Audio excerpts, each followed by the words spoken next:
एक शोभा यात्रा जा रही थी और उस नव संवत्सर यात्रा पर सुनियोजित तरीके से इस समाज की सामाजिक और धार्मिक संस्था को ध्यान देकर पीएफआई जैसे संगठनों के संरक्षण में एक धर्म विशेष के लोगों को जोड़कर इस छोटी काशी की नगरी में जानलेवा हमला 2 अप्रैल को किया गया था। हम कुछ कार्यकर्ता लगातार 2 अप्रैल को शाम से लगातार आज तक उसके लिए संघर्ष कर रहे हैं और संघर्ष में एक दुर्भाग्यपूर्ण परिस्थिति जो राजस्थान के मुख्यमंत्री अशोक गहलोत जी का एंटी हिंदू विरोधी जो चेहरा देखने को मिलता है, उसका साक्षात उदाहरण राजस्थान के मुख्यमंत्री अशोक गहलोत जी का करौली का होता है। क्योंकि मैं बहुत विश्वासपूर्वक कह सकता हूँ कि लगातार 2 तारीख से उस अस्पताल की घटना से हम लगातार उससे आज तक उसके संघर्ष कर रहे हैं।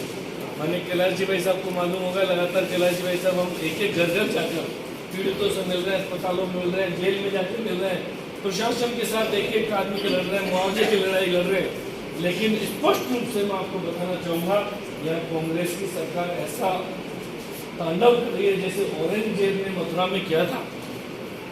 और औरंगजेब ने जो मथुरा में आतंक मचाया था, आज मुझे लगता है कि अशोक गहलोत जी उसी औरंगजेब की दूसरी आत्मा दूसरे रूप के रूप में हमारे करौली के ऊपर अत्याचार करने का काम वो कर रहे हैं। मैं आपका संरक्षण चाहूँगा। आप भारत सरकार में मंत्री हैं, माननीय प्रधानमंत्री जी के साथ में लगातार समन्वय और संपर्क के माध्यम से हमारे जिले की मांग को आप प्रभावशाली तरीके से रख सकते हैं। मैं संक्षिप्त में बताना चाहूँगा कि यहाँ पर पुलिस अधीक्षक मुद्दे जी जिस तरीके से भेदभावपूर्ण तरीके से लगभग 500 लोगों के समूह ने छतों से जाकर जानलेवा बड़े बड़े पत्थर में खुद रात को 1:30 बजे उसमें गया, जेल से पत्थर फेंके गए, टनों ट्रोली पत्थर और बड़े बड़े खंडे जानलेवा रूप से उस पर रैली पे गिराए गए। और जब लोगों में भगदड़ मची तो गलियों से लाठियां तलवारें चाकू लेकर घेर के मारने का प्रयत्न किया गया। तो इन्होंने कहा कि 11 की भी लाइन पे पत्थर डाला ताकि वो टूट जाए, लोग करंट से भी मारे। ऐसा जानलेवा मुझे लगता है कि सुनियोजित तरीके से एक ऐसा प्रतीत होता है कि करौली की इस घटना के माध्यम से पीएफआई जैसे संगठन में एक धर्म विशेष के लोग एक संदेश देना चाहते होंगे कि आप हमारे सामने कुछ नहीं, मैं आपको कभी भी गलियों में घेर कर मार सकता। लेकिन मैं फिर भी बधाई देना चाहूँगा, धन्यवाद देना चाहूँगा हमारे उन कार्यकर्ताओं को, छोटे छोटे नन्हे गोपालों को जिनसे हम मिल के आए, जो 10-10, 12-12 साल की उम्र थी, उनके हाथ में 14-14 टाके सर में लग रहे, हाथ फ्रैक्चर है। जब हम घर पे मिलने गए तो हमने कहा, बेटा अब यात्रा में जाओगे कि नहीं जाओगे, और शेर बनोगे क्या है बनोगे, तुमका ही था वैसा। अब तक तो उन्होंने किया, अब जीवन में हर वर्ष मैं जाऊंगा और उससे 10 गुना शक्ति से जाऊंगा।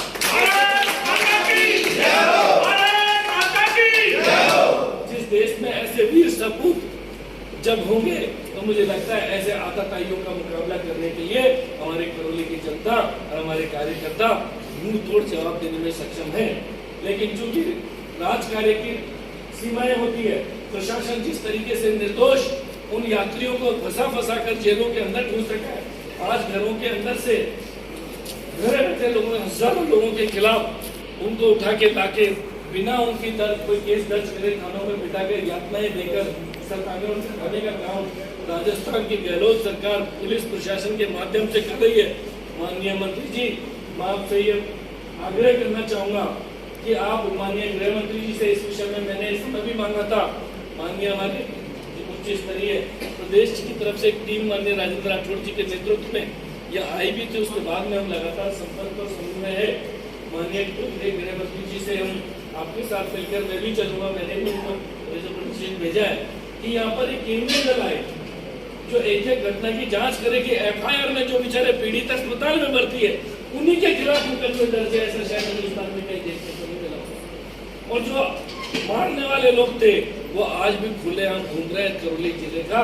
एक बच्चा जानता है कि कौन अपराधी है, कौन कौन लोग हैं। तो 500 लोग जिन्होंने हमला किया वो आज छाती चौड़ी कर अशोक गहलोत की राज में घूम रहे हैं, क्योंकि उनको ये एहसास हो गया है कि अशोक गहलोत को मुझे लगता है गोल्ड टोपी रखी है और वो सफेद गोल्ड टोपी सारे में अशोक गहलोत हिंदू विरोधी गतिविधियों के तहत एक तुष्टीकरण की राजनीति, वोटों की राजनीति के तहत हिंदुओं को सताने का और प्रसारित करने का काम कर रहे हैं। माननीय मंत्री जी, करौली जिले की जनता की ओर से मैं आपसे संरक्षण चाहूंगा। क्या भारत सरकार ने जो महत्वपूर्ण मुद्दे हैं, यहाँ करौली के अंदर गैर कानूनी काम या अपराधी राजनीति में आगे जो स्मैक से सट्टे से पैसे कमाते हैं, यहाँ कांग्रेस के राज में वो बड़े बड़े पदों पर बने, पुलिस के साथ में प्रशासन के साथ में वो लोग बैठते हैं और अपना प्रभाव रखते हैं और पुलिस और प्रशासन उनको संरक्षण देने का काम करता है। एक साफ संदेश यह है कि कांग्रेस की गहलोत सरकार हिंदू विरोधी तो है ही है, लेकिन अपराधियों को संरक्षण देने का काम भी कांग्रेस की सरकार कर रही है, माफियाओं को संरक्षण देने का काम कर रही है, और तो और अफीम और स्मैक और सट्टे को बढ़ावा देने का काम भी यहाँ की गहलोत सरकार कर रही है। अशोक गहलोत जी रोजा इफ्तार पार्टी करते हैं। मैं 20 दिन से हम अशोक गहलोत जी से सांसद होने के नाते मैंने कई बार मीडिया के माध्यम से और सोशल मीडिया और ट्विटर के माध्यम से कहा, गहलोत जी एक दिन करौली आने का समय निकालिए, आपको यहाँ की सच्चाई सामने आ जाएगी। लेकिन मुझे लगा है कि गहलोत जी ने जो टोपी ओढ़ रखी है, उस टोपी का इतना प्रभाव है कि उस टोपी से नीचे उनको कोई भी जो भगवा वस्त्र धारण कर लेता है उनको दिखाई नहीं देता। अशोक गहलोत मुर्दाबाद, मुर्दाबाद की कांग्रेस की सरकार मुर्दाबाद। माननीय मंत्री जी, यहाँ बहुत सारे ऐसे लोग हैं, अगर जो हमारे कैलाश जी ने कहा भारत सरकार की एजेंसी अगर यहाँ जब छानबीन करेगी तो बहुत सारे ऐसे पड़ते अपराधियों से संरक्षण। मेरे पास में मैं ऐसे बुजुर्गों से मिला हूँ जो मुझे बता रहे थे कि भाई साहब यहाँ 1-2 महीने से हैदराबाद से ऐसी गाड़ियाँ आती थी, बड़े बड़े लोग आते थे जो बड़े सोने के गहने पहन के यहाँ घूमते थे, नए नए युवाओं को पकड़ते थे और उनको लोगों ने लालच देकर हमारे करौली की जो शांति प्रियता थी, 300 साल से लोग शांति प्रिय, कोई धार्मिक लड़ाइयाँ नहीं हुई थी और कोई अंतर्राष्ट्रीय गिरोह ऐसा है। और यहाँ के युवाओं को भटकाकर जो जिस तरीके से उन्होंने किया, मुझे लगता है कि आज भारत सरकार को इसमें हस्तक्षेप करने की सख्त आवश्यकता है। माननीय मंत्री जी, मैं आपसे प्रार्थना करूंगा हम सब कार्यकर्ताओं की ओर से इसमें भारत सरकार का हस्तक्षेप हो। और आज आप पधारे हैं मंदिर है मदन मोहन जी महाराज का, बहनें सुबह 4 बजे दर्शन करने जाती हैं, मंगला के दर्शन करने जाती हैं। बहुत ही सुख शांति की जगह थी, धार्मिक आस्था का एक केंद्र है जिसमें पूरे राजस्थान से भी लोग आते हैं। लेकिन दुर्भाग्य से अभी हमारे जिले के अंदर ऐसी घटना हुई और उस घटना से हमारा करौली को बदनाम करने का जो काम किया, एक धब्बा लगाने का काम किया कुछ लोगों ने, जो आपको पूरा अभी जिलाध्यक्ष जी ने अवगत कराया। इस तरीका से हमने भगवान राम की जो यात्रा निकल रही थी उसमें जिन लोगों ने जो कृत्य किया वो बहुत ही निंदनीय कृत्य है और उसमें सरकार का भी सरकार के लोगों का पूरा हाथ था। मैं निवेदन करना चाहती हूँ मंत्री महोदय कि जिस तरीका से वो घटना को रूप दिया, उसमें पहले से पूर्व नियोजित प्रोग्राम था उनका।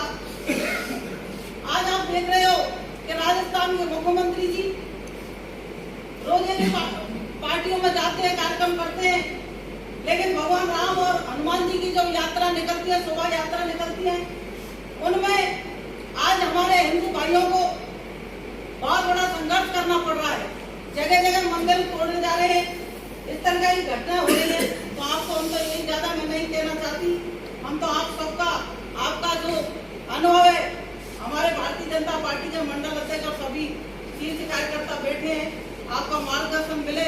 आने वाले विधानसभा में, आने वाले चुनावों में हमारे कार्यकर्ताओं को आप ऐसा मंत्र देके जाएं कि हाँ हमारा एक भी विधायक नहीं है। आने वाले समय में भारतीय जनता पार्टी की 4 सीट जीत के आए और भारतीय जनता पार्टी की सीट जीत के आएंगे हमारे कार्यकर्ता। जेल में निर्दोष के भाई को देखने गया वो बंद है, कोई रास्ते में निकल के जा रहा है, बहन के अस्पताल दिखाने जा रहा है, उसको उठा करके जेल में बंद कर दिया। हमारे भी कोई मानव अधिकार है तो आप केंद्रीय मानव अधिकार से इनकी आप जांच करवाएं। राज्य के उससे हमें कोई उम्मीद नहीं है और प्रशासनिक अधिकारियों को आप थोड़ी ठीक से क्लास लें, ये आग्रह है। धन्यवाद।